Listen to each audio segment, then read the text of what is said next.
You guys are 2-0. You get Western Oregon next. This is a home game for you. Will that be special for you to be? I mean, you have an opportunity for the first time to be at home as the head coach with this team that's undefeated. Happy for the team. They're finally, we don't have to get on that bus. They're going to be able to sleep in their own beds and come out, and things will be easier as far as the pregame and the postgame. But once you kick off, it's not going to change. I'm just hoping that what this group has done up till now, you might see another butt in the seat. For people interested, it's that September 26th Western Oregon game. So are you one of those guys that's just eager to get back out there? Do you not like having a little bit of a bye week or 2 weeks between games? Yeah, this was different, John. Just rut-row, bye week. What are we going to do? Yeah. And I called my friends, and what do you guys do? What should we do here? And they're like, Barney, we'll keep it the same. You're going to practice. You'll have a scrimmage on Saturday and make it look just like game day, so nothing's changing for them. I said, I'm not doing that stuff. This is live, right? Yeah. I'm doing that stuff. Yeah, stuff. So we didn't. I need their legs fresh. We got a 9-game gauntlet coming up. Yeah. So they have today off. We just practiced this morning. They have Saturday off. I want them to go watch college football Saturday somewhere. I gave them a list of games to go see, and they're going to be out and enjoy a weekend. But come back Sunday ready to rock and roll. Bruce Barnum, Portland State's coach, is our guest. You said before the season that this was a 12-month job interview for you. But I have to think after beating Washington State, starting 2-0, people start going, this is the guy. Have you had any discussions? Has anybody in administration come to you or in the athletic department come to you and said, Bruce, keep this going? Or you have to feel like the first part of the interview has gone pretty well. So far, knock on wood, but what have you done for me lately? College football. Going undefeated. I mean, that would be a double backflip. And there's the odds in Vegas are we're going to lose a football game. So, how do we deal with that adversity? How do you put a whole season together? But support, yes. Administration's been great. Even Mike Lund's having fun. I mean, he's been up there in mud for a few years, and I think he finally likes somebody. He said hi to me this morning. And they were going to see John Canzano, but it's fun right now. There is support. I think their hands are tied with some legalities that I can't worry about. John. What are you getting out of this group that? Because I looked at what you had coming back, and I had to say, I looked at it and I said, this is going to be a rough year. And yet, you guys have been very good out of the gates. What are you just getting a lot out of these kids, or are you getting surprises? There's a bunch of no-names. A friend asked me, was out at our Friday walkthrough, John, and we kind of looked through, and he's like, hey, Barney, over in Pocatello, he said, who are your stars? Because when we were over there, we had a Jared Allen. We had some names walking around that defense. And I kind of scanned the field, and I scanned it again, and I said, nobody. But they're playing together for whatever reason. They're telling me to guide it, so you heard this before. I wanted to put a tough product on the field. I want them to know where they're supposed to be and what they're supposed to do. And, we grabbed that blue-collar, tough, fundamental football. That's just, I had to look something up. But I wanted a tough group. And that's how they're playing right now, and it's came into two wins for us. When you're calling plays or you're calling a game, when do you feel like you're in a rhythm? Is there something happening that really gets you in a rhythm, or is there an art or a science to calling plays in the course of a game, adjusting, readjusting? It's a chess match. It's you can't buy it, honestly. And when you have a guy dialed up. You can look over the sideline, and you can see things flying. You can see coverages coming off, signals coming off quick because they're in a panic and people running around. But, when you got somebody dialed up. But you're moving the chains, and it's a feel. It is. But it's something you can't buy. It's hard to describe, but it's there. And it's cool as hell, and it's kept me in the game for a while. What did you feel that against Washington State? Did you look across and say, that's a Pac-12 coaching staff? We've got them ducking and dodging a little bit? We wanted to be in that third quarter, John. I said it, guys, if we are close in that third quarter, we're going to win this football game. Because nobody in America expected us to win that game. But all of a sudden, third quarter, we're close. I said something to the staff, and they were dialed up. And the kids, I talked to the kids about it. Yeah. And all of a sudden they started to smell the blood in the water, and they wanted to win that football game. And you saw it. You saw it at the end of the third quarter and the fourth quarter. They were getting after it. It was fun. Bruce Barnum, head coach, Portland State. I look at your roster. You have the local kids on the roster, and Oregon and Oregon State are not doing a good job of, for whatever reason, of signing local kids. Can you win with 25, 30 local kids on your roster every year? Yes, and years are cyclical, John. Sometimes, Oregon has great football. And for whatever reason, the talent level goes up and down and up and down and up and down.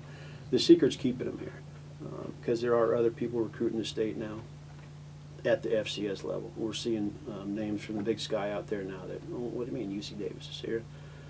Northern Colorado, what are they doing here? So there's more competition. But yeah, if you get the right ones, you can do that. What's a typical Portland State kid? I mean, we have a lot of parents listening or kids play high school football. Who's a typical kid that you say the door's open, come see Portland State football? What kind of kid do you want? There's so much into that question, John, because they're all different. I've got 95 guys up there. It's like a melting pot culture of guys from everywhere around the country. But I check their family. There's so much. It's like an FBI. We run them through the gauntlet. Yeah. You better be a good person. You need to. Education has to be important, because I know that's a strength in our recruiting. I can sell Portland State and the internships in this city. I mean, we walk down here. It's easy. Everything's close. But there's a certain type of person I want on this football team, and you're going to have to be tough. You're going to have to show that and somewhere in your world before we ran into you, that we think you're going to be a good fit personality-wise, and you've done the right things, and you're a tough kid. I see kids like Jonathan Boland, who you've turned into a receiver, and Penn, who, in years past it was like, where are you going to put that guy? He's making plays. You have to be awfully proud when you see kids grow like that, and in Penn especially, who could play multiple positions. It is. That's the. I've got some trophies in that, John, but honestly, I saved one thing from this profession, and I still have it. It's up in a box in my closet. I've shown it. My wife hasn't thrown it away yet, but I have a shoe box. Actually, it's two now, of letters from ex-players and parents that have thanked me after the fact. That's how I get paid. I'm not Dr. Helfrich. He can buy a boat right now, but that's what I'm working for, and it's invaluable. It's fun. Bruce Barnum, head coach, Portland State, is our guest. Is this? I hesitate to say forever job, because like media jobs, coaching jobs always end badly. You're going to get fired. It's a matter of how long you last, or is it 30 years? Is it 3 years? Is this the kind of place that can be a forever place for a coach that, you could see being old, crusty Bruce Barnum on the sideline, unpolished in original form, but staying somewhere decades? Yes, it's been a goal to be in the Big Sky as a head coach. I'm there. Z, a friend of mine, he used to sit there. He used to ask me, where are you going to be, Barney, in umpteen years? And now I'm there. I love it. But, it's a what have you done for me lately.